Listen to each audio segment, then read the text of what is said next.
Hello दोस्तों, good morning. स्वागत है एक बार फिर से आप सभी का एमजेटी एजुकेशन में। साथियों, आज है 5 फरवरी और आज की वीडियो में हम लोग बात करेंगे 5 फरवरी 2026 के most important daily current affair के क्वेश्चंस के बारे में। वीडियो अगर पसंद आए तो उसे लाइक, शेयर और चैनल को सब्सक्राइब जरूर करना।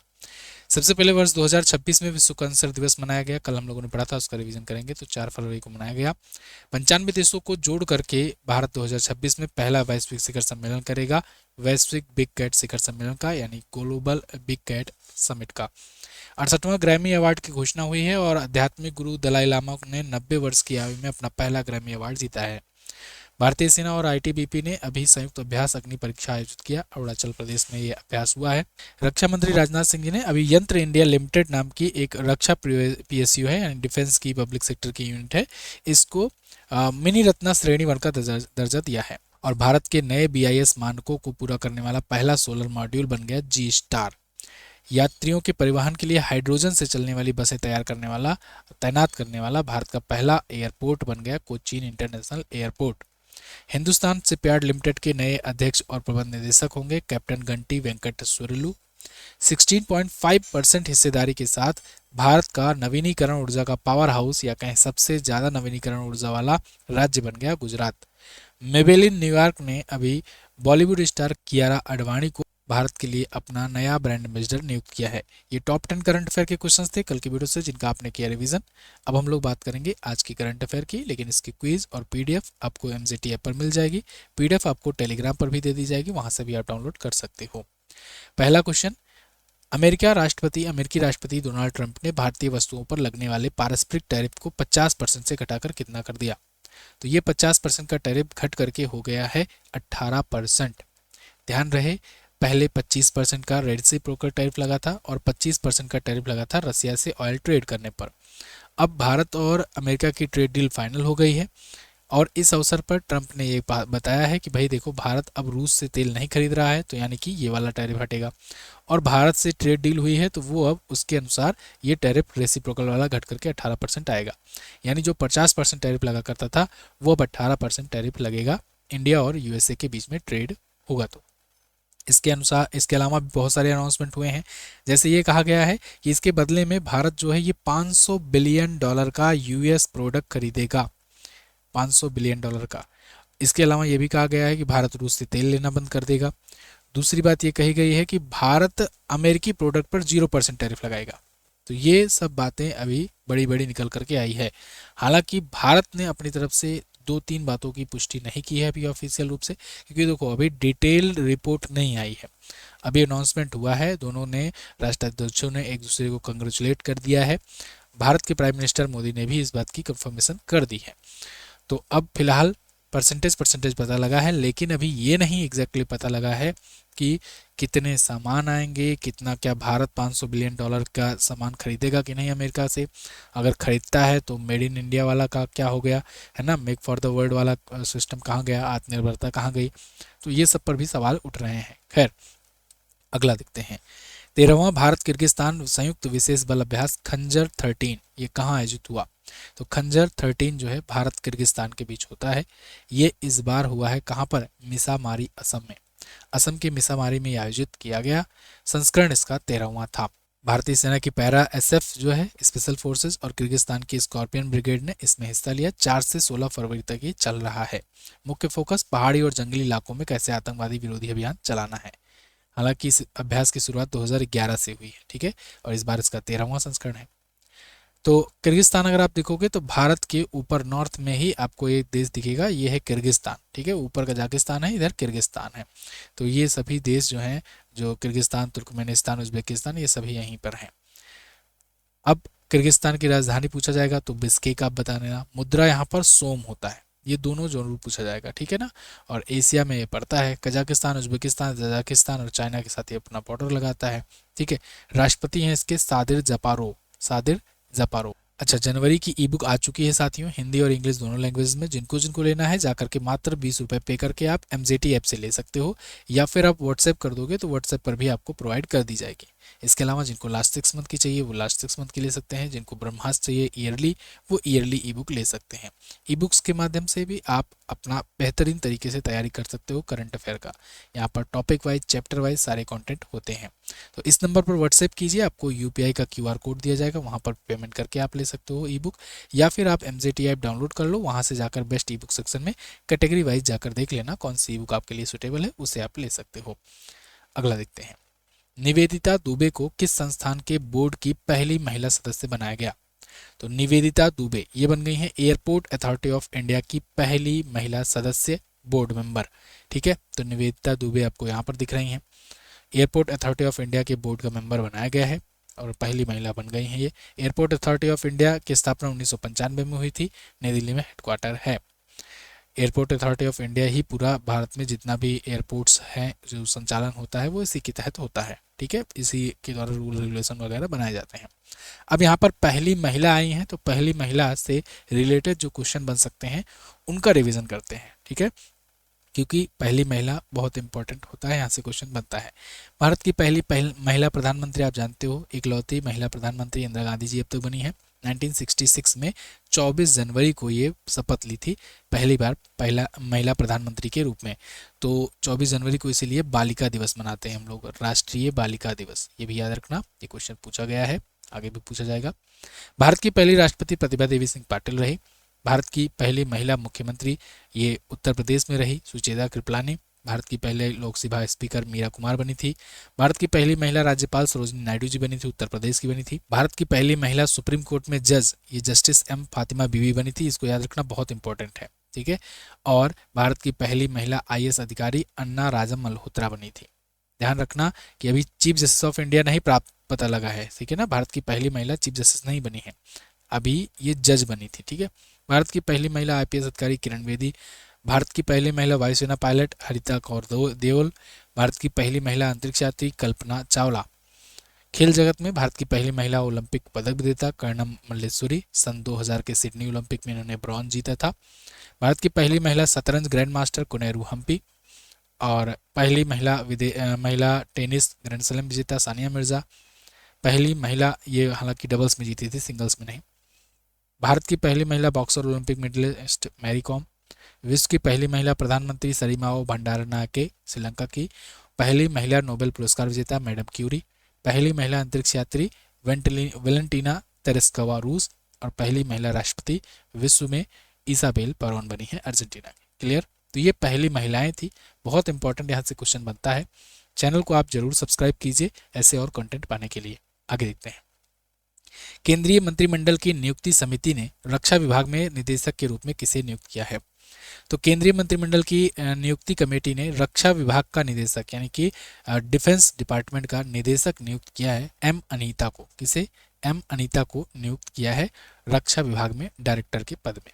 कैबिनेट की नियुक्ति समिति में आप जानते हो प्रधानमंत्री की अध्यक्षता में ये नियुक्ति होती है और प्रधानमंत्री मोदी जी इसके अध्यक्षता करते हैं।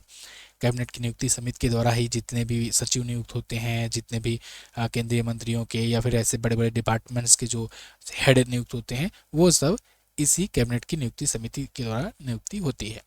तो ये 2007 बैच की इंडियन रेवेन्यू सर्विसेज की अधिकारी रही हैं और अभी तक ये DIPAM यानी कि department of investment and public asset management में डायरेक्टर की थी और अब इन्हें डिफेंस डिपार्टमेंट का डायरेक्टर बना दिया गया है।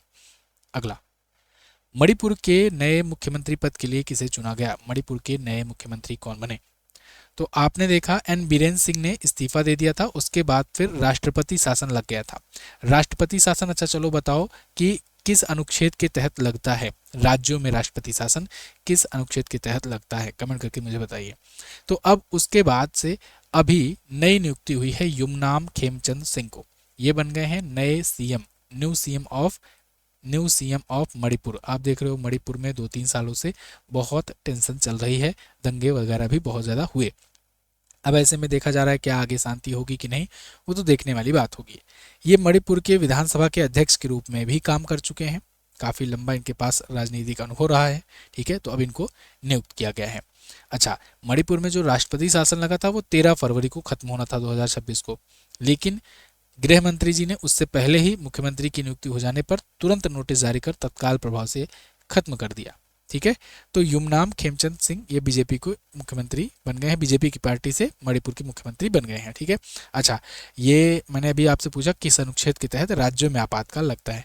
तो देखिए, मैं आपको पॉलिटी में कई बार पढ़ा चुका हूँ, भारत में 3 प्रकार की इमरजेंसी का प्रावधान है। अनुच्छेद 352 जिसे नेशनल इमरजेंसी कहते हैं, अनुच्छेद 356 जिसे स्टेट इमरजेंसी कहते हैं।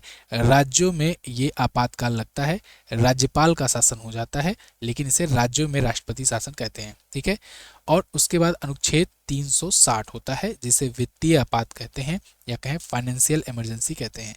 ये अभी तक कभी नहीं लगा है भारत में। ठीक है, नेशनल इमरजेंसी 352 वाला होता है। ठीक है, जो कि 1975 में लगा था, अब तक 3 बार लग चुका है। खैर, डिप्टी सीएम की अगर बात करें तो अभी बातचीत चल रही है कि नेमचा किपजेन को उप मुख्यमंत्री बनाया जाएगा। जब बन जाएंगे तो मैं आपको क्वेश्चन में बताऊंगा। अगर बन जाती हैं तो ये पहली कुकी महिला डिप्टी सीएम होंगी। मणिपुर के बारे में देख लो, मणिपुर आपको यहाँ पर दिख जाएगा मैप में, पूर्वोत्तर भारत का एक राज्य है। ऊपर नागालैंड से अपना बॉर्डर लगाता है, नीचे ये मिजोरम से लगाता है। मैंने आपको बताया ना ट्रिक, नागमणि लिख लेना है, ऐसे नागमणि है ना, नागमणि। तो नाग से नागालैंड पहले आएगा, यानी ऊपर नागालैंड आएगा, फिर उसके बाद मणिपुर आएगा, और सबसे ऊपर अरुणाचल प्रदेश, इधर असम आएगा। तो इम्फाल इसकी राजधानी होती है मणिपुर की। युमनाम खेमचंद सिंह बीजेपी पार्टी से नए सीएम बने हैं और अजय कुमार भल्ला नए गवर्नर हैं। यहाँ पर लोकटक झील है, लोकटक झील के ऊपर है कीबुल लामजाओ नेशनल पार्क। ध्यान रखना, ये कीबुल लामजाओ नेशनल पार्क दुनिया का इकलौता तैरता हुआ नेशनल पार्क है। मतलब ये पूरा का पूरा नेशनल पार्क ही तैरता रहता है, फ्लोटिंग नेशनल पार्क है, शिफ्ट होता रहता है। तो याद रखना, क्यों? क्योंकि ये लोकटक झील के ऊपर है। ठीक है, सिरोही लिली यहाँ पर राष्ट्रीय उद्यान है, सिरोही राष्ट्रीय उद्यान। तुजू दर्रा है, यहाँ पर मणिपुरी नृत्य पुंचोम नृत्य है। 16 जिले, 7 विधानसभा में सीटें, 2 लोकसभा में और 1 राज्यसभा में यहाँ से सीट जाती है। अगला, भारत का पहला live national UAV testing corridor कहाँ लॉन्च किया जाएगा? तो live national unmanned air vehicle या यूएवी टेस्टिंग का कॉरिडोर बनेगा, ये बनेगा ओडिशा में। तो यानी कि यहाँ पर लाइव देख पाया जाएगा कि कैसे यूएवी आकर लैंड करेगा, कैसे उड़ेगा और कैसे ये कंट्रोल किया जाएगा। तो यहाँ लाइव टेस्टिंग हो पाएगी। भारत भी अब ड्रोन टेक्नोलॉजी में तेज़ी से आगे बढ़ रहा है मॉडर्न वारफेयर को देखते हुए। अब आप थोड़ा सा मैप पर नज़र डालो, ये उड़ीसा दिख रहा है ना, उड़ीसा के बगल में इधर आंध्र प्रदेश, इधर तमिलनाडु और इधर है केरल। अगर आपको याद हो तो इस बजट में एक कॉरिडोर की घोषणा की गई है जो इन 4 राज्यों को जोड़ती है। ये कौन सा कॉरिडोर है बताओ, कमेंट करके बताइए। अभी मैं आपको आंसर बताऊंगा, तब तक आप दिमाग लगाइए। उड़ीसा, आंध्र प्रदेश और तमिलनाडु और केरल को जोड़ता हुआ कौन सा कॉरिडोर इस बार के बजट में अनाउंस किया गया है, किस चीज़ के लिए? तो खैर, ये उड़ीसा के गंजम जिले में रंगी लुंडा हवाई अड्डे पर बनाया जाएगा विशेष रूप से, और यहाँ लाइव नेशनल यूएवी टेस्टिंग होगी। ओके, अनमैन्ड एयर व्हीकल की 1000 मीटर की ऊंचाई तक जाने पर, क्योंकि जो उसके बाद होता है कि willow visual line of site हो जाता है, तो आंखों से ओझल होने वाले ड्रोन, वो ड्रोन इतने ऊपर आ जाएंगे कि दिखेंगे नहीं आंखों से। तो वहाँ से ये कैसे रन करते हैं, तो इसका ये होगा। तो मैंने आपसे क्वेश्चन पूछा था कि ये 4 राज्यों को जोड़ता हुआ कॉरिडोर कौन सा घोषणा हुआ है बजट में, तो आप बताना। Rare earth corridor, rare earth corridor याद रहेगा, मैं याद करवा दूंगा आपको बजट की जो भी चीज़ें हैं। वैसे तो मैंने आपको 2 तारीख वाली वीडियो में बताया था, ठीक है, लेकिन आपको सब चीज़ याद करवा दिया जाएगा आगे भी। देश का पहला पहली पहले आया, इसको मैंने कई बार आपका रिवीजन कराया है, तो आज हम लोग आगे बढ़ेंगे, ज़्यादा समय नहीं लूँगा मैं आपका।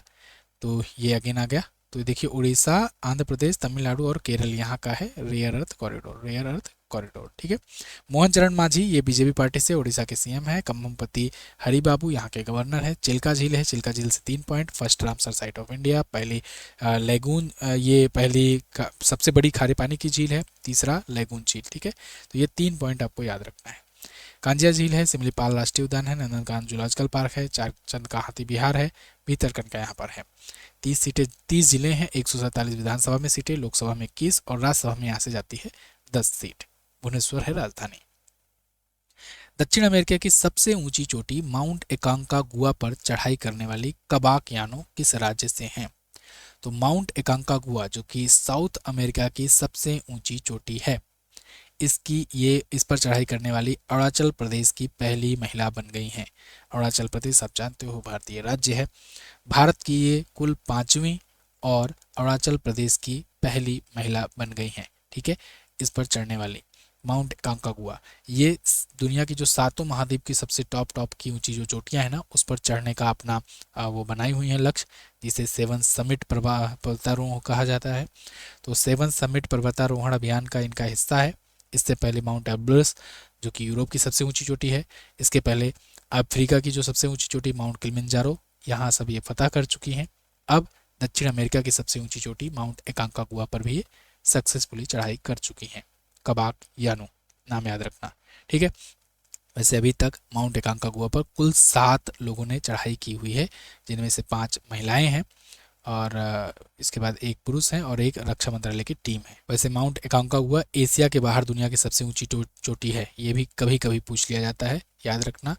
अगर किस्मत खराब रही तो ये क्वेश्चन पूछ लिया जाएगा जरूर। अरुणाचल प्रदेश आप देखोगे तो ये रहा अरुणाचल प्रदेश, और ईटानगर राजधानी है। पेमा खांडू बीजेपी पार्टी से यहाँ के सीएम है। लेफ्टिनेंट जनरल केवल त्रिविक्रम पटनायक ये यहाँ के गवर्नर हैं।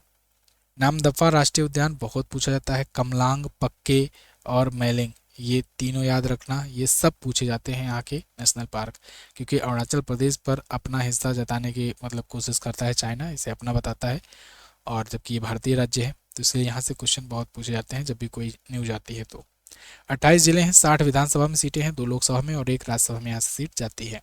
अगला 9 मई से 22 नवंबर 2026 तक चलने वाली किस अंतर्राष्ट्रीय कला प्रदर्शनी में भारत भाग लेने जा रहा है?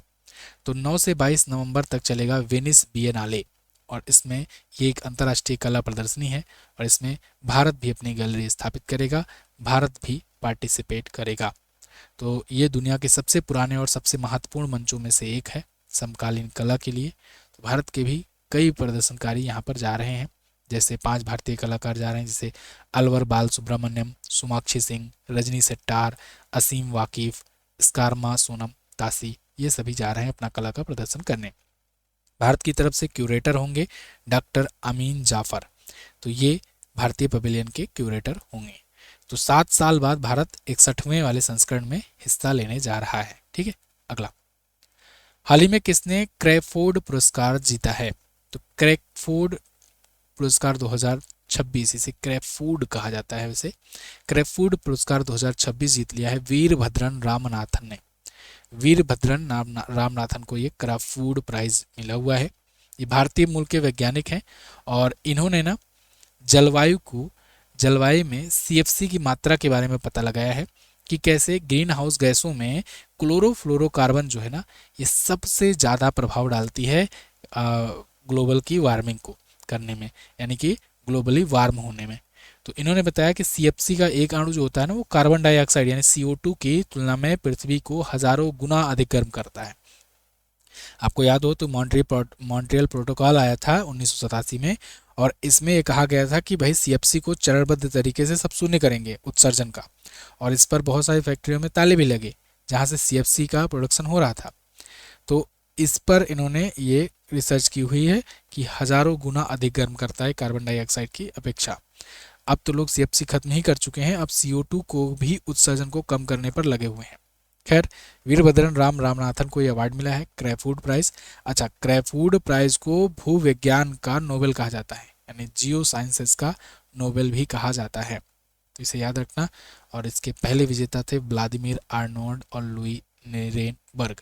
अगला, हाल ही में निधन हुए पद्मश्री फादर थॉमस वी कुन्नुलकल किस संगठन के पूर्व अध्यक्ष थे?